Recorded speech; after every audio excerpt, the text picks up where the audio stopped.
Hey everyone, Omri here and welcome to another video. Another day, another video, another practice. Every day I get up and I ask myself, should I take a day off? Isn't that an interesting topic? Don't we all?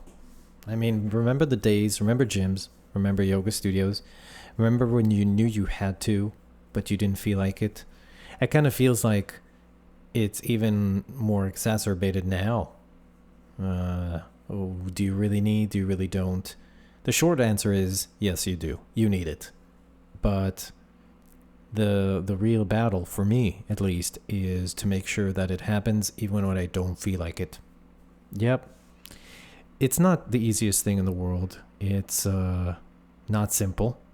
It requires a lot of planning and just being aware. So I have this mechanism that I use. I get a very strong visceral feeling when I do something and get a negative outcome.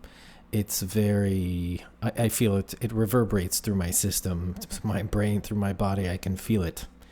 So I try to refrain from things, especially things I've already experienced before, mistakes, things that I've done that I know that don't feel good. So I know the feeling of getting up and doing the stuff you need to do and moving on. Sometimes you're like, oh my God, I really don't feel like doing it, but you just do. And I also know the feeling of not doing it and then waking up the next day or even a couple days later and just looking back and saying, I should have done it. So it's an important thing to remember. It's a thing that should always be there. The momentum, the movement forward has to constantly happen.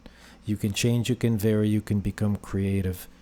But that's what I believe in now. Is my word gospel? Far from it. I don't think, I think it's very subjective. I think it has to do with you. I think that if for you something else works, great. But find what works and integrate a learning process into that.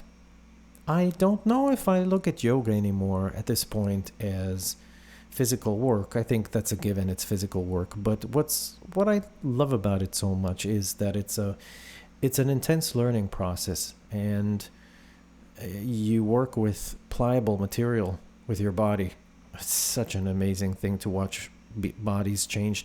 You know, this class that I've been leading since the beginning of the quarantine has evolved significantly. I remember at first we were trying things and most of the students couldn't get into it, and now only the newbies have a hard time. Everybody else just springs into action and goes into it. And it hasn't been that long. It's mid-July. We started in March, April, May, June, July. Well, that is 4/5 months. So that's a good progress for that amount of time. All you got to do is show up. I make it so easy. Show up. Show up and we'll do what you see me doing on the screen right now. You might not do it tomorrow. You might do it in 6 months. But if you start today, by Christmas, you'll look closer to that than you think. Now, isn't that something? Think about it. Anyway, a lot more things on my plate and on my mind that I'm intending on showing you. Thank you as always for watching. Have a wonderful rest of your day, and I will see you tomorrow.